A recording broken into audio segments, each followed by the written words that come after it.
peaceful. They've been fighting with the Greys for as long as I can remember. Sounds like quite the place you got here.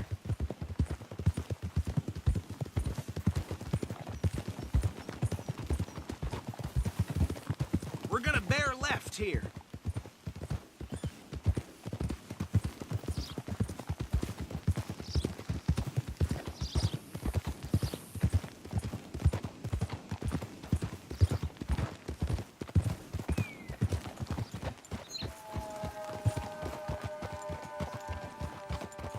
Here we are. Welcome to Rhodes.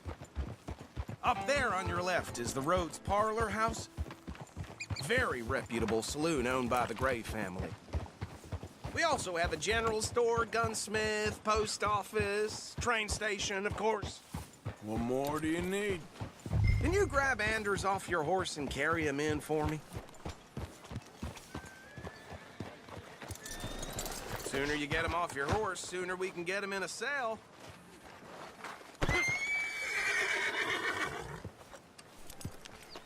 Chop, chop. Don't just leave him slumped on there for the whole town to see. Okay, this way. Hey, fellas. Mr. Gray! We got him. Very good. I told you Arthur would deliver. Man has a passion for justice. That's wonderful. So, about my friend here? Your idiot friend is free to go.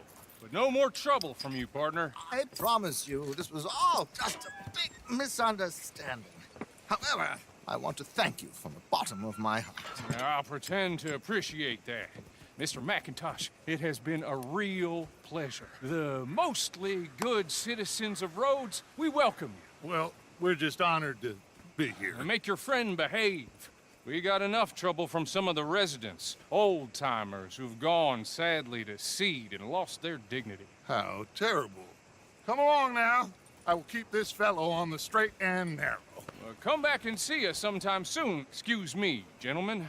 Bo, these better be ugly rumors. Is it true you were seen talking to that wretched Penelope Braithwaite? I can't thank you enough. Where have you been? Around. And where you staying? I'm renting a caravan on the edge of town behind the church. It's horrible, but no one comes looking. The whole town is trapped in this interminable feud between the two families. His lot, Gray's, and Braithwaite's. Interesting. Two old plantation houses, and falling out of rebel gold, and marrying cousins or not marrying. Arthur, Hosea, you start poking around. See what you can find out about that. I have missed you, boys. I've heard about bounty. There's been a price on my head for 13 years. It'll take 'em months to find us down here, and it seems like we can have a little sport. Well, they're good bounties. Where you hear this? Some fellas I met at a camp near the state line said there was talk of it in bars in the north and west for 500 miles. There was talk of super agents, some said. Super agents. I'd love to meet one. It's just talk. I'm sure it is, but I couldn't not tell you. Stay out of trouble. Thank you, gentlemen.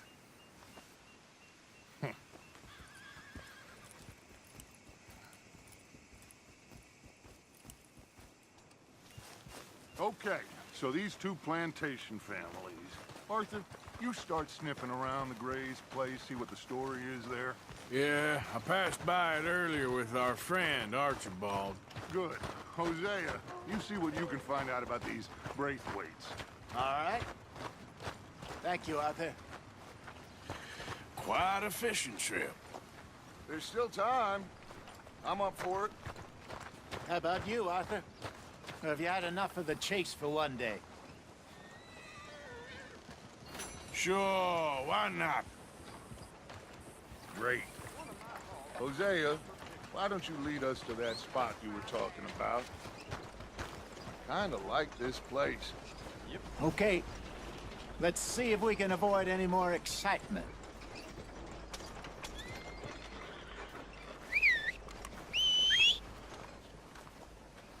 So it goes.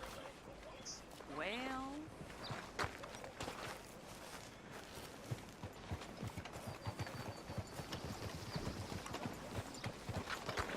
Okay. All right, gentlemen. Follow me.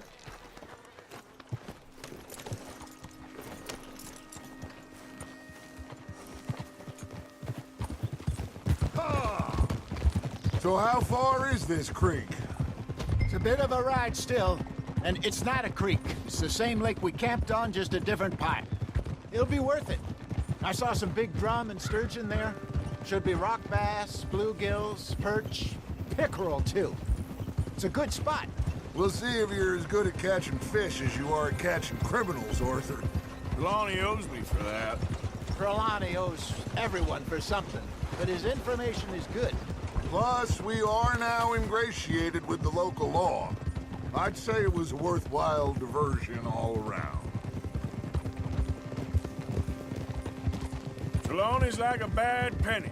I'm not sure how good a magician he is, but he's certainly good at disappearing when he feels like it. Where does he go? Everywhere and nowhere, it seems. We wouldn't have got Sean back if he hadn't been weaseling around down that way, though.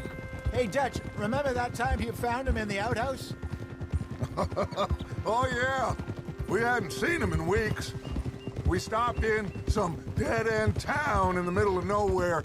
Don't even remember the name. You and Bill were off doing something, Arthur. So, we pick up some supplies. I go to relieve myself. Open the door, and there's Trelawney, sitting there, newspaper in hand. Mr. Vanderlyn. I say, what the hell are you doing here? And he said, I could ask you the same thing. Now, if you wouldn't mind giving me a little privacy, I ate a rotten oyster. Hey, maybe there are actually 100 Trelawneys. What a terrible thought.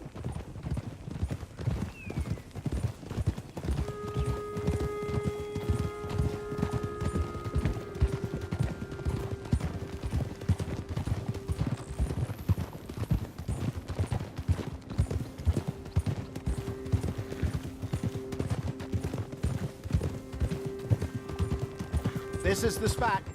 Down to the left there.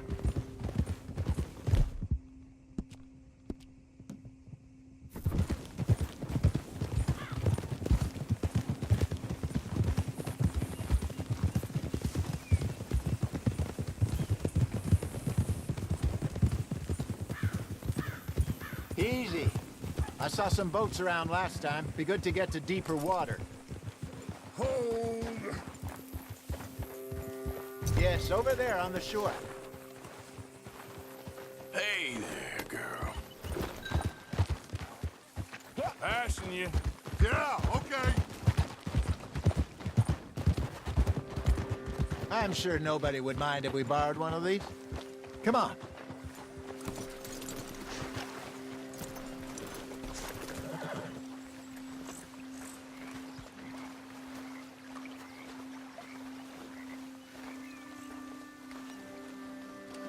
All right.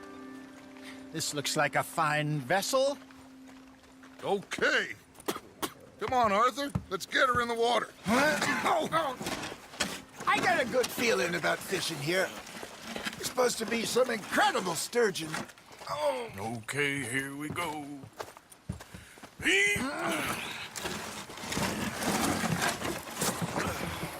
Let me row. You boys are too old for real labor no more. You're too dumb for anything else. You're still too quick for me, old man. I enjoy picking on children.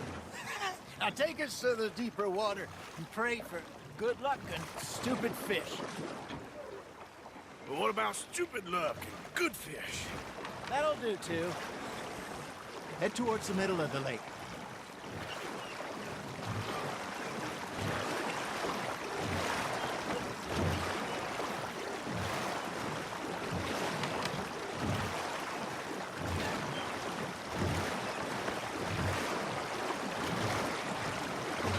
I think here's good. All right. Good luck, gentlemen.